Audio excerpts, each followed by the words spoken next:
bersatu. Salam sejahtera untuk kita semua. Perkenalkan kami dari kelompok 2 dengan nama kelompok Sutomo. Perkenalkan, nama saya Risawati Novelia dari absen 28 dari kelas 11 6. Perkenalkan, saya Gadis Suliati Maulida, absen 16 dari kelas 11 6. Saya Anadwi Ramadhani, absen 4 dari kelas 11 6. Perkenalkan, nama saya Yan Ahmad Ulul Albab, absen 18 dari kelas 11 6. Perkenalkan, nama saya Umu Aiman dari kelas 11 6, absen 34. Perkenalkan, nama saya Denita Rizkia, absen 11 dari kelas 11 6. Perkenalkan, nama saya Mawarta Hansa Evina Ramadhani, absen 20 dari kelas 11 6. Kelompok kami ingin menampilkan video mengenai materi masa pertengahan munculnya nasionalisme politik yang mencakup Indis Partij, Gerakan Pemuda, dan Gerakan Wanita.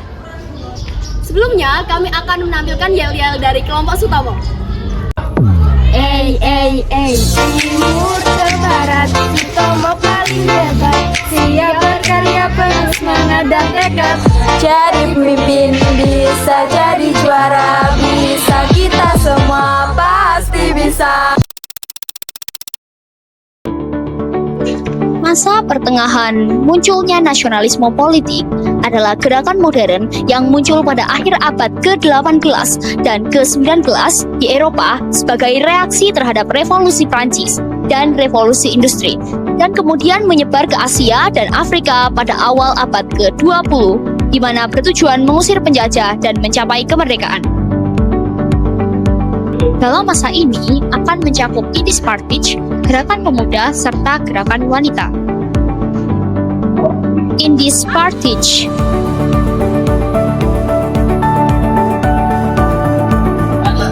Indis Partij adalah partai politik pertama yang secara terbuka memperjuangkan kemerdekaan dan kesetaraan penduduk di Hindia Belanda. Indis Partij didirikan di Bandung pada tanggal 25 Desember 1912.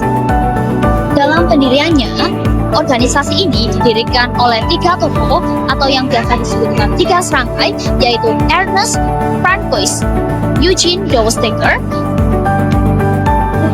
Dr. Cipto Mangunkusumo, serta Ki Hajar Dewantara.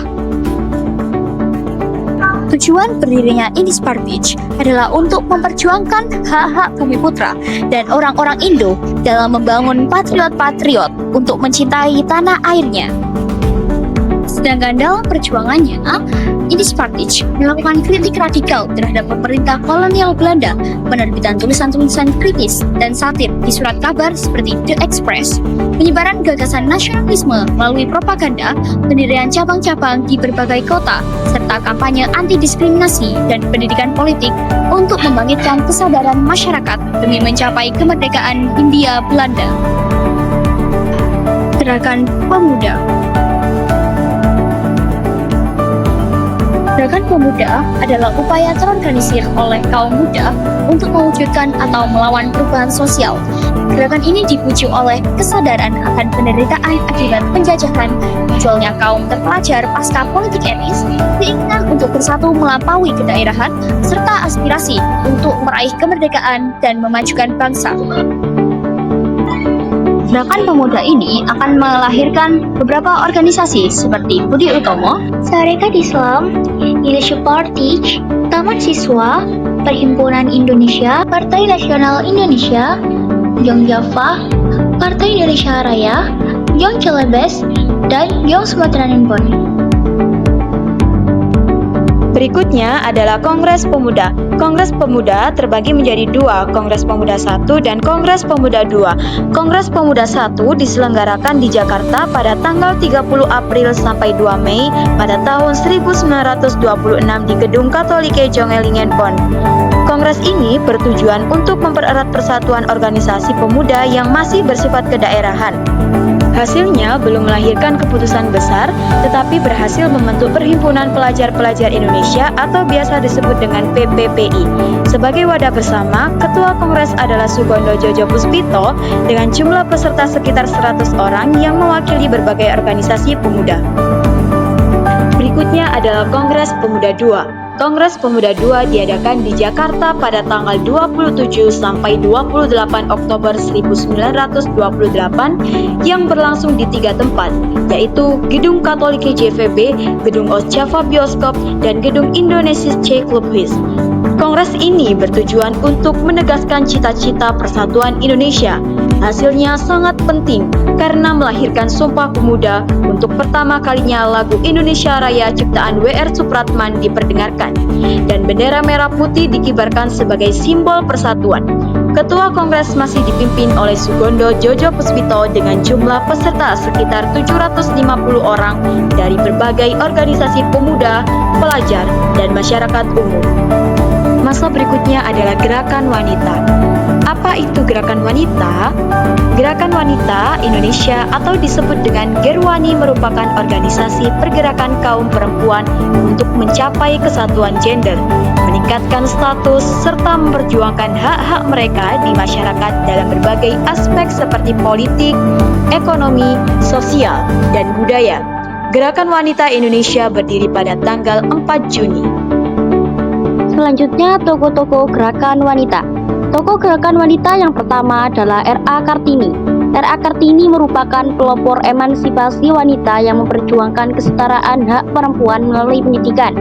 Ia menjalin komunikasi dengan perempuan di Barat dan Nusantara, serta menulis surat-surat yang kemudian dibukukan menjadi Habis Gelap Terbitlah Terang. Yang kedua, Raden Dewi Sartika.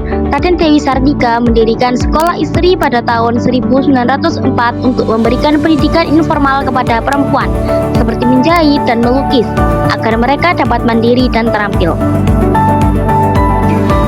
Kemudian yang ketiga yaitu S.K. Trimurti dan Umi Sarjono. S.K. Trimurti merupakan salah satu penggagas Gerakan Wanita Sadar atau Gerwis pada tahun 1950 yang kemudian berubah menjadi Gerakan Wanita Indonesia atau Gerwani. Selanjutnya yaitu tujuan Gerakan Wanita.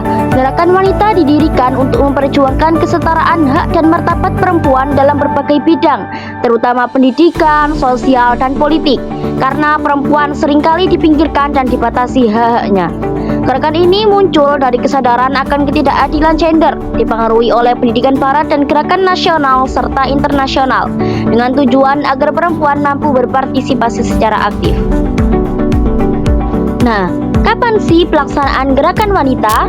Kongres Wanita 1 diadakan pada tanggal 25 sampai 28 Desember 1928 di Yogyakarta, dan Kongres Wanita 2 diadakan pada tanggal 28 sampai 31 Desember 1929 di Batavia.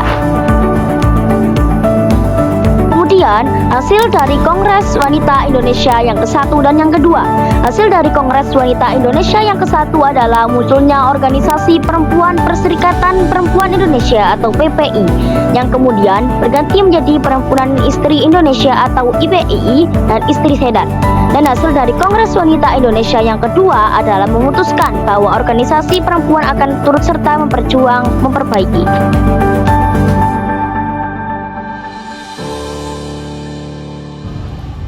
Baik, sekian dari kelompok kami. Semoga bermanfaat untuk kalian semua. Dan wassalamualaikum warahmatullahi wabarakatuh.